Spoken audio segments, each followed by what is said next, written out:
Did you guys talk about how he makes money? I mean, how he originally made his money? Because I've never. Yes, we did, and that's always I think that that's one of those aspects of his life that was very compartmentalized. I mean, I've had this discussion with him, but do not feel that I certainly didn't feel that I was getting the whole story.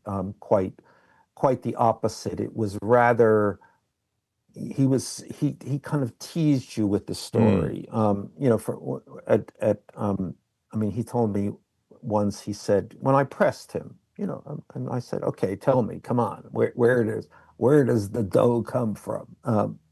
I mean, I've seen him, in many instances. I never saw him, however, do a lick of work.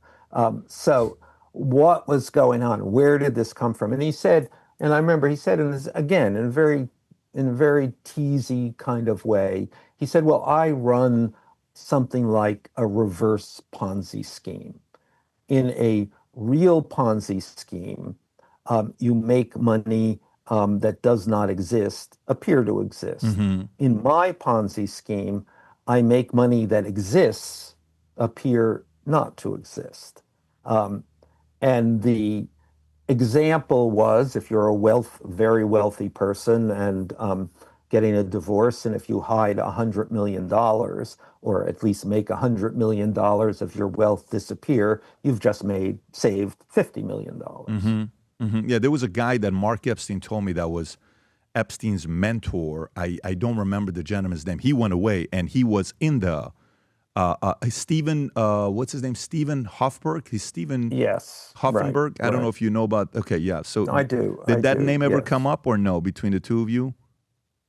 It came up in the Hoffenberg, who Epstein had been involved with, and Hoffenberg had an insurance company that collapsed, and Hoffenberg went to jail for a long time, like I don't like 15 years, and then he got out of jail and he started to press Epstein. For what I don't exactly know, but that was something I was aware of going on in the background. Now, Mark Epstein, just by the way, had also not been really. His relationship with his brother was at best strained for quite a number of years. He said that as well. He said that as well, yeah. that they were not as close. I said, you guys live a few minutes with each other. How often do you guys have dinner or lunch together? Not that often, maybe once every couple. I'm like, you're a few minutes away. So that was a very interesting dynamic as well, the relationship between the two. In my understanding of that, and I don't have a complete understanding because, I mean, that was not something that Epstein seemed to want to talk about, was that his brother distanced after Epstein's legal difficulties beginning in 2004. His brother, like Ghislaine, distanced himself from Jeffrey Epstein. So two people who he contacted last before he passed away. One of them was his German girlfriend, who was Karina. She was not German. She was from, as I understand, and I mean I had met her a few times, from Belarus. She was from Belarus. We got to get this right because the guys. Her name is Karina Schuliak. Karina Schuliak. Belarus. Okay, so from Belarus. And I said German. Forgive me to all the people from Belarus. I didn't want to offend you. So he calls her last one, but he texts you last. What were the last text exchanges with him? And exactly how much longer after his last text to you did he die? Yeah, I think that it was not a text really. It came through his lawyers, so he couldn't text. He was given.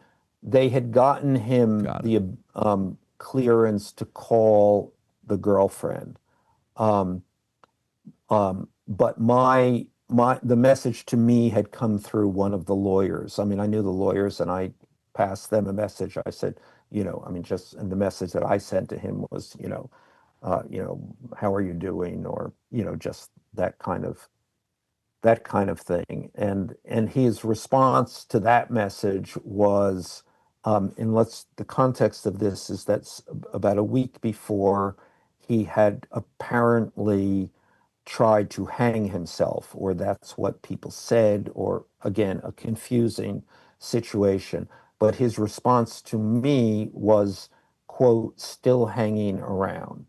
So Still how hanging are you? around.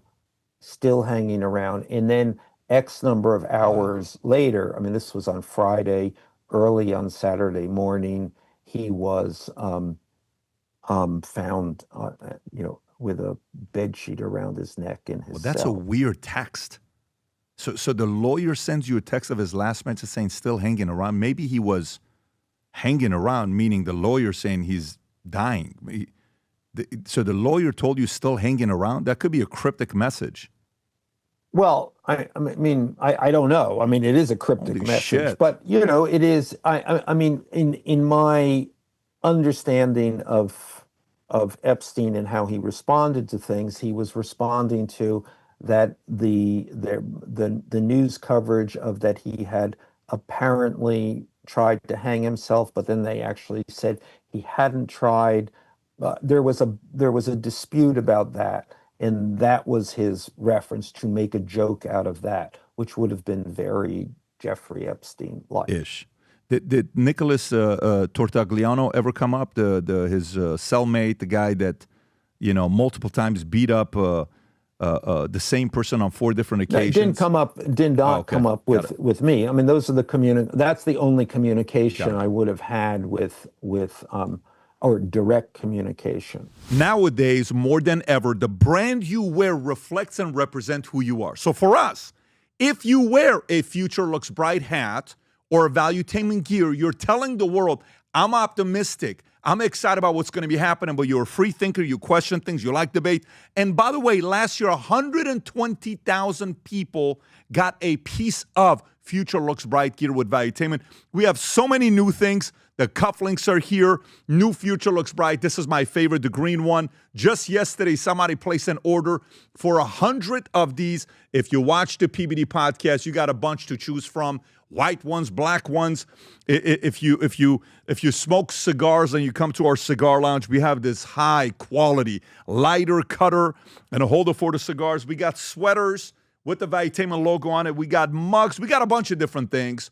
But if you believe the future looks bright, if you follow our content and what we represent with Valuetainment, with PBD Podcast, go to vtmerch.com. And by the way, if you order right now, there's going to be a special VT gift inside just for you. So again, go to vtmerch.com, place your order, tell the world that you believe the future looks bright. If you enjoyed this video, you want to watch more videos like this, click here. And if you want to watch the entire podcast, click here.